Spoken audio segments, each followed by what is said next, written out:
Damon Melcher with X-Treme Bait Tanks. Today I'm in Huntsville, Alabama with Rocky Drake. And Rocky invited me down to Alabama to enjoy the fruits of the Tennessee River. That's right. We were going to hit Gunnersville Lake today, but with this storm rolled in, we weren't able to do that. But yesterday, what an amazing day. But first of all, I want to thank you, Rocky, yes, sir. For the invitation down. Let's tell everybody a little bit about what our experience was live bait bass fishing on the Tennessee River yesterday. Yes, sir. We went down. We actually fished on Wheeler Lake, which is below Gunnersville Dam. It's between Gunnersville Dam and Wilson Dam, or Wheeler Dam. So we went down. We put in, ditto landing, and we went upriver and fished. We fished up around the dam and got on some of those rocky banks and those points and flipping those shiners and caught a pile of fish. We did. We caught a little bit of everything. We did. We caught smallmouth, spots. And I think that's some of the benefits of using live bait. It's a natural bait for the fish. But we were after the spots, which you said are smallmouth. Smallmouth, but we caught largemouth. We did. And we also caught a little bit of everything. We had a variety pack. How many did we catch, you think? Oh, at least 50. It had to be at least 50. That was a good day. We didn't start fishing about 12 o'clock. Right. Really. 12 o'clock to right before dark. Right. So, we had a heck of a day yesterday. We went through probably about 10 pounds of shiners. 10 dozen of shiners. So 10 dozen, there you go. So here you got a 12-gallon bait tank with 10 dozen in there. But we worked through that, and then with the 110 option in your tank, we were able to just plug that right in. See, I went and got the shiners before you got here. Right. Like a day before you got here, and plugged the 110 in, and of course it just keeps them lively. It's really important on these fish to keep lively bait. Right. They like them real wiggly kind of shiners. So right. And that's what this tank does, man. Since I bought this tank, I bet you I've caught. It's up my catching probably at least, I want to say maybe 50% on live bait. I'll say that again. You're doing. You catching more fish. Wow. A lot more fish. Okay. Because the shiners are more lively, and I like to throw it down there, and I think what triggers these fish to bite, there's minnows all down in there, so these fish can just grab a minnow whenever they want, really, or shiner or whatever bait fish they're happen to be around. But I think what happens is what triggers the bite is these shiners. Is they're so lively, right? And when you throw that thing out there and you kind of just twitch it a little bit, when you bring it back, it makes them, look like they're trying to get away, and those bass run up and grab them. And I got to see that firsthand with you. And I've done some live bait bass fishing, but never on this lake, never with you. And what I appreciate about you is your background. I mean, you've been outdoors ever since. As some people say, knee high to a grasshopper. I grew up in the country. Not just on the water, but in the woods and your hunting background.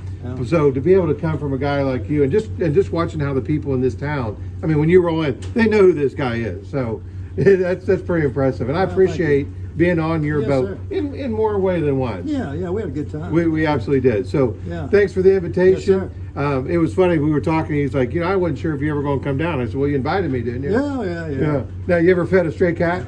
Yeah. You know what happened? Yeah, they want to come back. Yeah. And I guarantee you I won't have to twist his arm to get him to come back. It was all about logistics trying to get here, but we made it happen, and I absolutely will be back. We made some great contacts, and I appreciate you very much. Man, I'm glad to have you. All right, pal. Hey, thanks again. Good deal. Until then, we guys hope you have an extreme day. Absolutely. Rocky Drake. Yes, sir. So, Ditto Landing, Huntsville, Alabama. Yes, sir. Right off the Tennessee River here. Tell us about Ditto Landing. Well, Ditto Landing it's an historical area. It's James Ditto back in the early 1800s started a ferry boat here, and we're right on the Tennessee River here, and he started ferrying people back and forth across the river. Well, when the War of 1812 broke out down in New Orleans, this is where that Andrew Jackson and Davy Crockett actually got on the ferry and crossed the Tennessee River to go down to New Orleans to that conflict they had down. Very cool. So is this one of your favorite put-in places? It is. You got a couple of them though, right? Yeah. This is probably my favorite one because it's just really well maintained, and it's just easy to, really nice boat ramp. It is nice, clean, easy access. Yeah, and the river's just right out there. All right. And that river is? Tennessee River. Very good. All right. Yep. So. All right. Thanks, sir. Yep.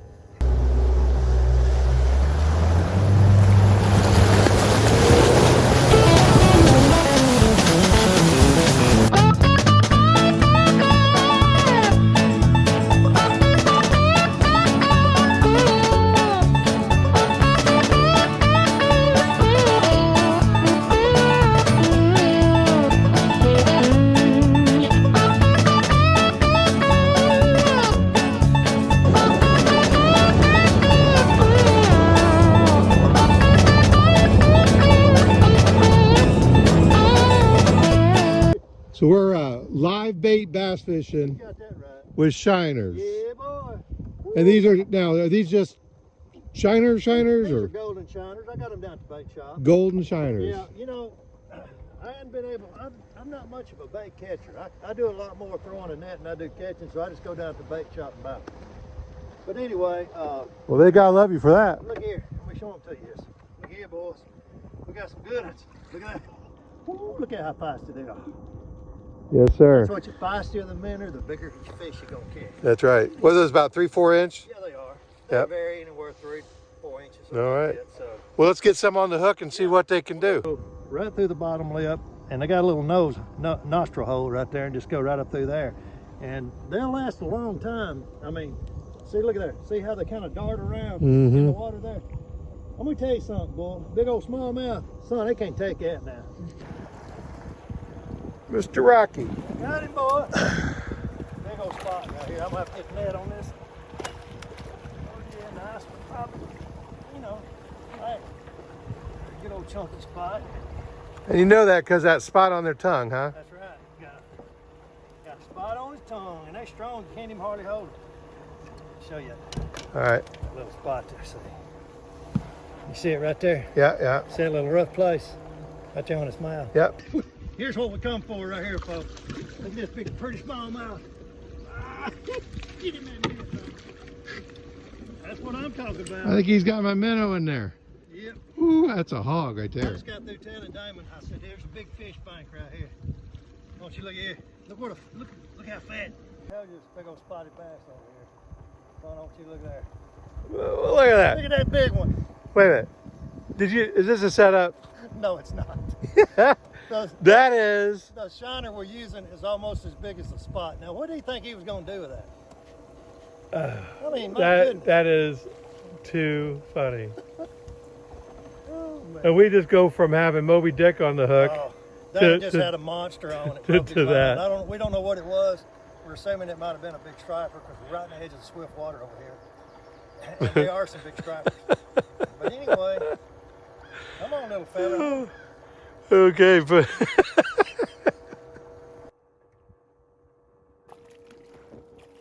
Man, we caught a bunch of these things today, about like that size right there. Really nice spot. that is pretty. So anyway, nice little fat fish right here. Look at that little belly on her. Been feeding good. We can turn her loose now. All right, go back down in there. Fish been wanting out of that. Yeah.